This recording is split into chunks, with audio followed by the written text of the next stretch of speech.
All right, well, we made it through Tuesday and Wednesday. The CPI yesterday, the FOMC today, and the market didn't really have very much of a move when you look at it from Monday's close.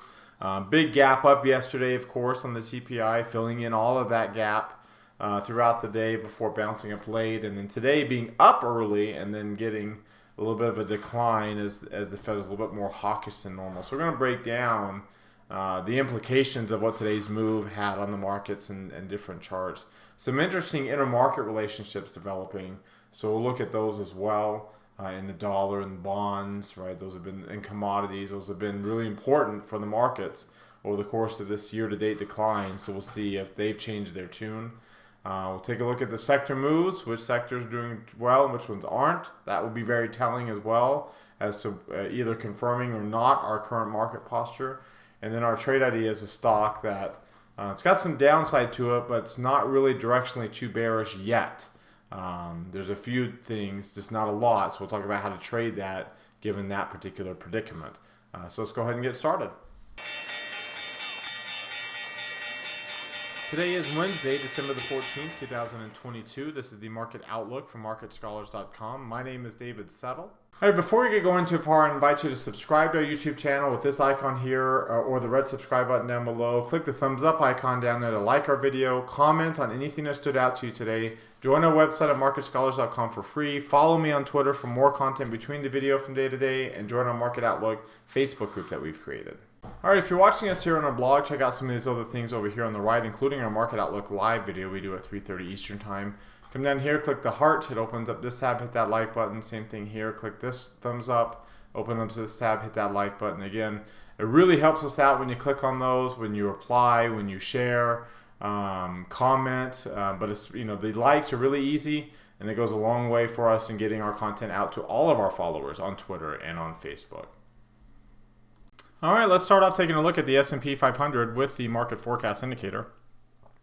You can see we closed back down below 4,000, just barely, so not really that significant. We did not get we didn't close below yesterday's low point. We did dip a little bit below that immediately after the FOMC announcement. Of course, both your momentum and near-term lines both declined and fell down below the near-term line, dropping back down below the intermediate line. It's one thing, it's kind of normal when the intermediate line's up here for obviously the near-term line to get down there. But when your near-term lines, the intermediate line's not in the upper reversal zone, anytime you get the near-term line dropping below it has a potential of bringing it lower. You can also see the same thing happening with the weekly chart. You can see the week's not over with, right? But already we're getting the near-term line crossing below the intermediate without the intermediate line. For an example, let me come over here. You can see when the near-term line crossed above, it brought the intermediate line all the way up before it crossed below, up into bullish territory, and then it dropped. And then it only stayed down for a couple of weeks, and it was right back up above and brought it out into the upper reversal zone. So here we are already. The near-term line has been up, but it didn't get the intermediate line yet into the bullish territory, and it's already dropped below. And you can see too, by the time we pulled back down here, we had eclipsed that 2.5% mark. We kind of got above 2.5% a couple weeks ago, and we're obviously still not able to get there. So I mean, but we do have like the moving average is turning up. The 30-week moving average, again, the week's not over with. Let's go back to the daily chart. The moving average is still going up on the daily chart, but again, it's that near-term line dropping out of bullish territory already, potentially down into more into bearish territory like the momentum line, because it typically follows the momentum line. That would be a pretty bearish near-term peak for the S&P to be a lower high, a high that did not get in the upper reversal zone. It would be a lower high over here, obviously, too, on a closing basis, even not quite on the intraday high basis. But definitely on a closing basis would be a closing high, lower high than what we had over there. And of course, the S&P not really getting above that 2.5% mark, above the moving average. If you look at the other sides, the more bullish side, you can see, this has been converging. We've been converging for so long. Look how we've been kind of gradually moving towards that zero on here on the PPO of the price compared to the 30-day moving average, but we've stayed above the 30-day moving average this entire time. So big time convergence we haven't seen for a while. Like even this one, we just dipped immediately down. Over here, we kind of converged for a while, and then eventually moved lower. Kind of like a late little spurt to the upside before breaking down. It kind of looks like that might be the case again. A late little spurt up here and potentially a move down to the downside. That's your Dow. The intermediate line is still above market sentiment. Market sentiment is in bullish territory. On the flip side, the NASDAQ, market sentiment still in bearish territory. The intermediate line is in bullish territory. It's turning up, but we're not, you can see we're not really moving higher very significantly. This has been a very weak move on this. Remember the Dow, this has not been a weak move. The Dow is like blown up here off of these lows. The NASDAQ, on the other hand, is kind of barely off of those lows. So big difference there. And again, the near-term line not getting in the upper reversal zone and already rolling down below the intermediate line. Not necessarily the most bullish pattern there. When you look at the crossover here, you can see that we're getting multiple transition candles here, low, but we're not, again, we haven't really closed below these candles for a reversal. We haven't closed above here either, above that candle to negate the potential reversal. We're still got the green arrow, still above the moving average. Can't get quite above that 40-week. PPO still rising. So we're kind of in this this is a transition stage, not necessarily a neutral stage, but more of a transition stage. So we'll see how that ends up playing out. Remember, again, when you look at the Dow, has well above the 40-week. The 10 weeks crossed above the 40-week, but we're also getting the same transition candles. And then your NASDAQ, which is on the weaker side of things, is still flirting with, it's flirting. We're getting red and green arrows here, but it's been flirting with the 10-week, well below the 40, not even close to flirting with that one. And then you can see the same transition candles we're getting on the NASDAQ as well. Looking at the 3 green arrow chart, we don't have 3 green arrows on any of these charts. We have 2 on the Dow. We have 2, pretty much 2 everywhere else, the S&P and the NASDAQ. The MACD is not green yet. The Russell, however, is still 3 reds. So, and it's been 3 reds for quite a while. So it's, the Russell is, this chart's telling us that there's a pretty good opportunity, pretty good chance we're starting a bearish decline here, an intermediate type decline. Looking at the S&P, you can see why the MACD is not positive yet, because it's trying to get above its moving average, still below it, and we did flirt with getting back below the 17-day, and probably a pretty decent chance we get below that 17-day moving average tomorrow if we maintain this kind of bearishness off of yesterday's high. Of course, pretty above average volume there. But we've been converging here too. That would suggest that we're going to fail here at the 200-day moving average again, like we did over there. And remember, the Qs are not anywhere near that, right? So we're not anywhere close to getting above the 200. MACD is still negative, below its moving average and trending lower. And then you can see where we are relative to the 8 and 17-day, and for that matter, also relative to the point of control, and 23% retracement level of the long-term decline. 38% retracement of the current intermediate decline that we're retracing. Interesting patterns. Your S&P on the DMI, the negative indicator got back above 20, so not, that's getting below 20 would be bullish. We did get above 35. We're back down on positive indicator on that CCI, looking at the RSI and the CCI as well. Excuse me, that was the DMI. Looking at this, you can see again, we are still in the upper half of the chart. We did not get back into bullish territory, so we are still like barely above 50, kind of in neutral, kind of the sucker zone, and we're also just barely above 0. So we're moving back down. Not necessarily the most bullish patterns there either.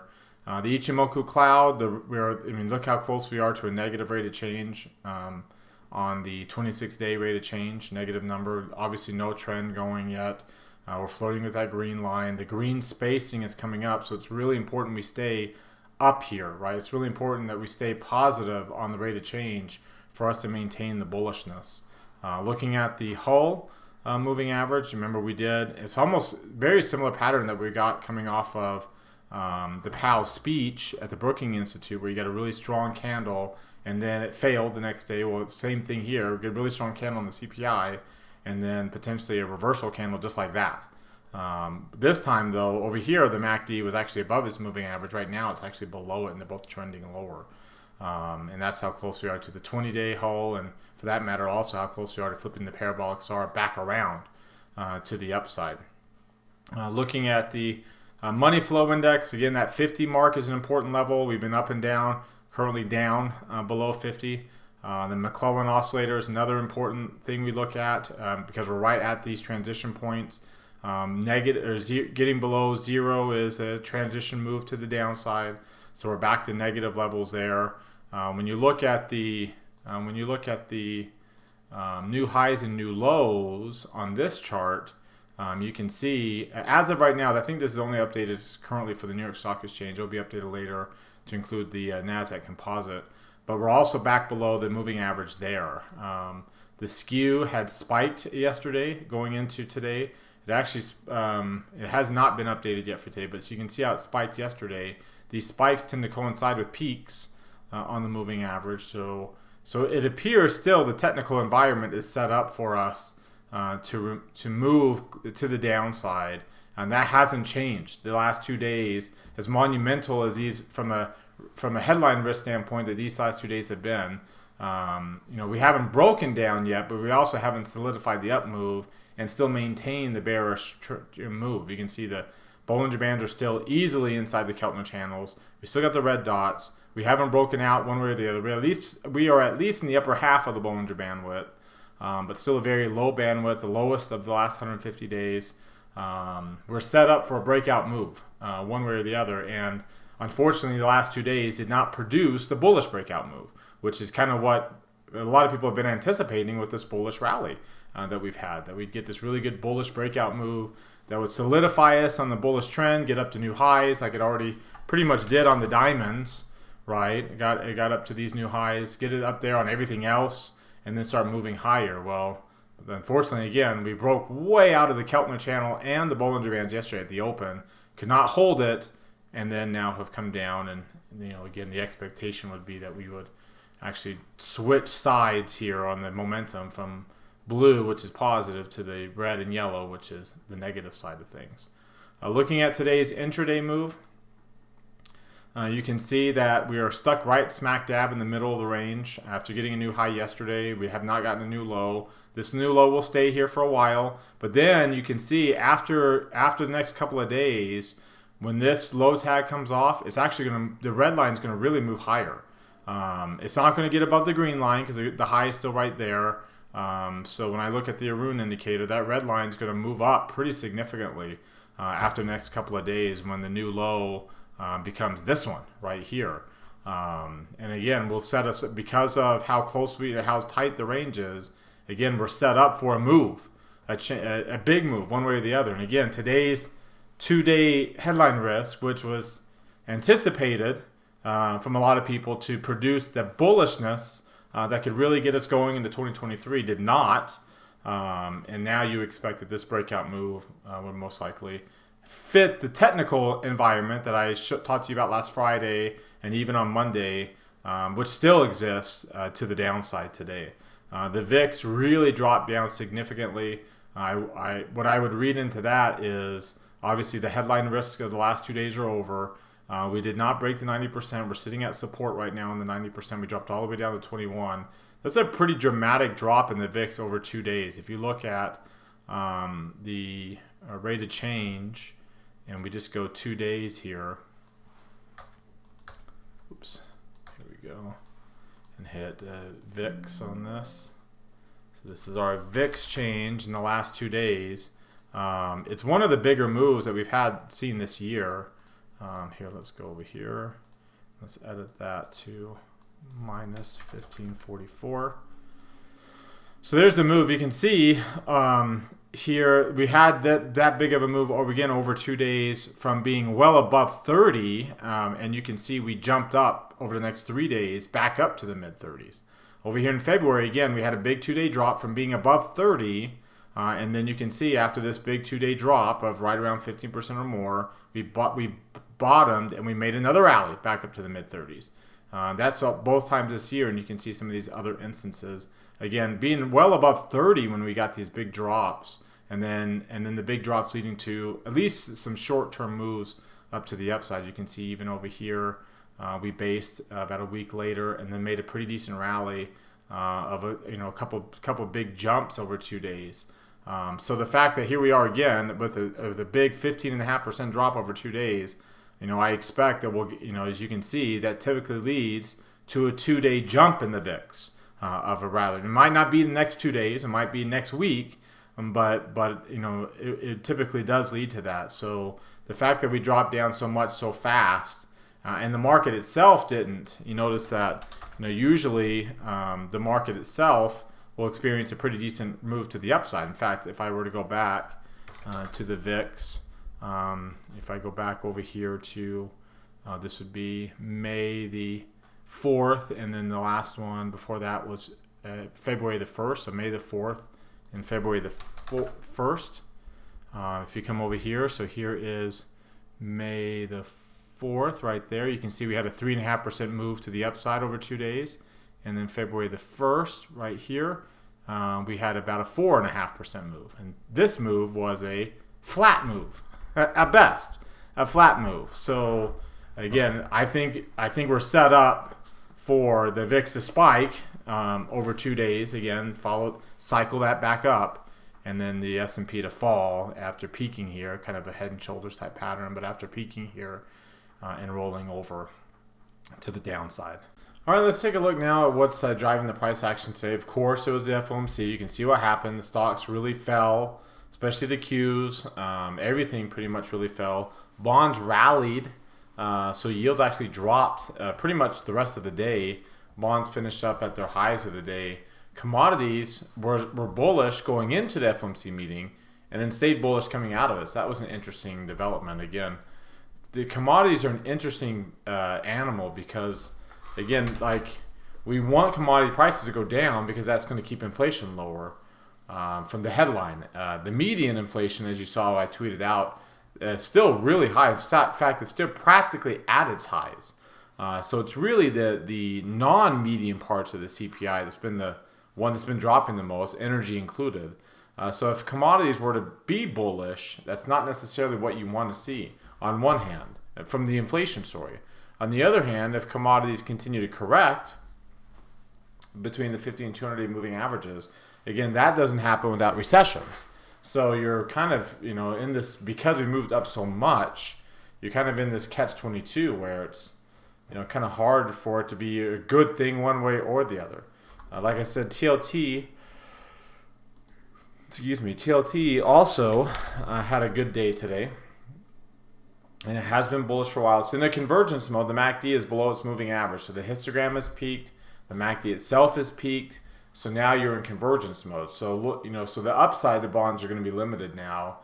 You're mostly going to have downside here. And TNX, which remember the Fed funds rate is now at 4.5% or 4.25 to 4.5. So you're pretty much at a 100 basis point gap between the 10-year and the Fed funds. So they'll come back to each other. The question is, which one will move to the other?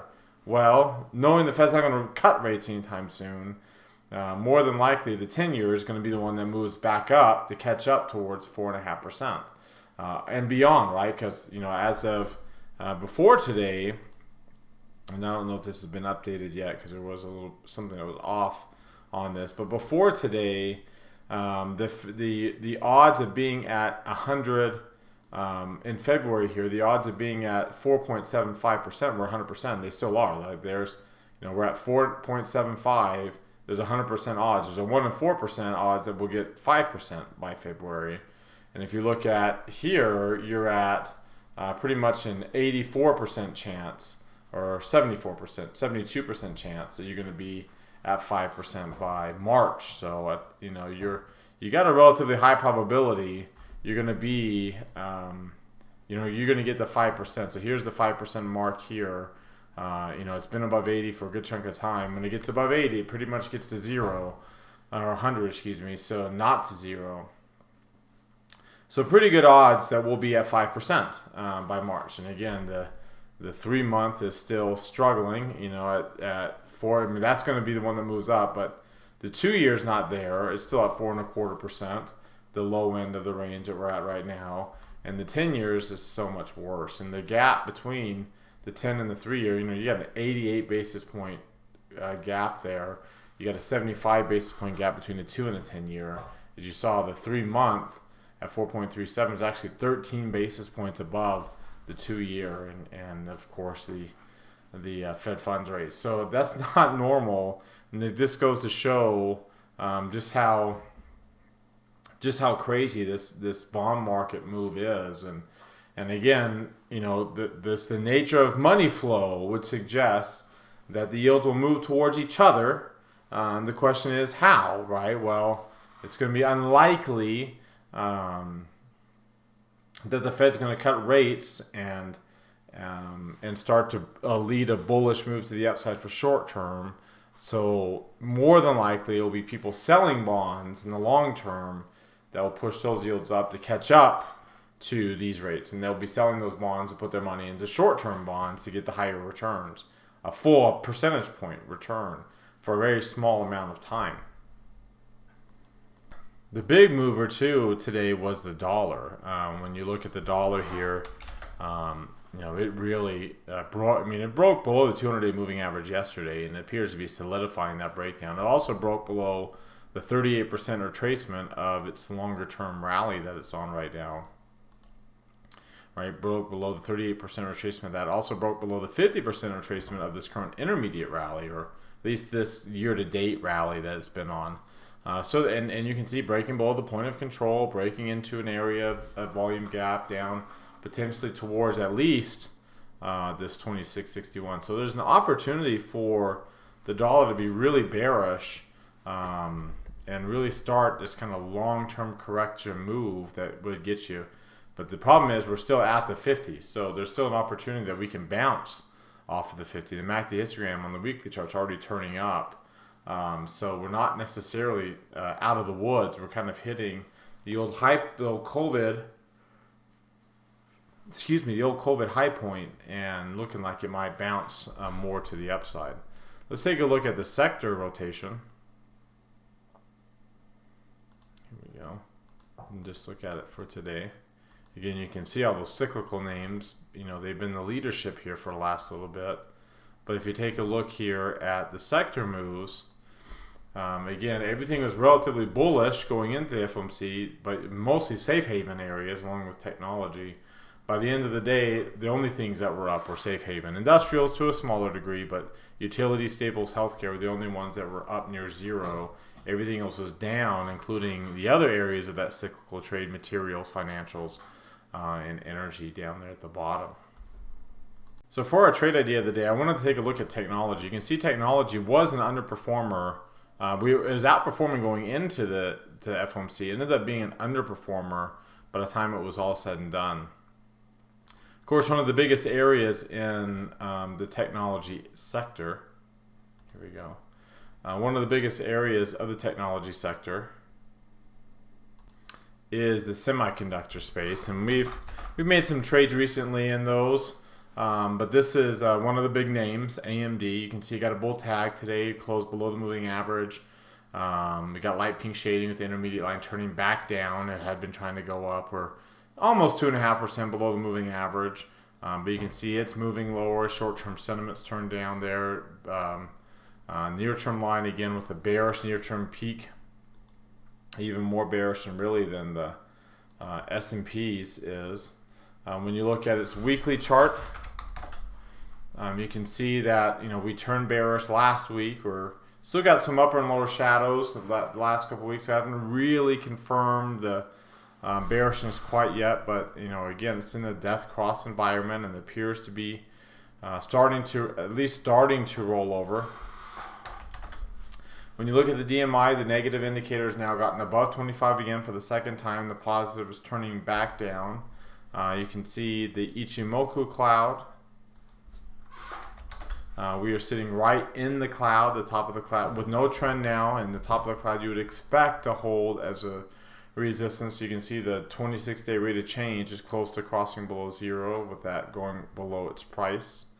When you take a look at the 3 green arrow chart, you can see we broke back down below the 5, 17, and 30. We're below the value area.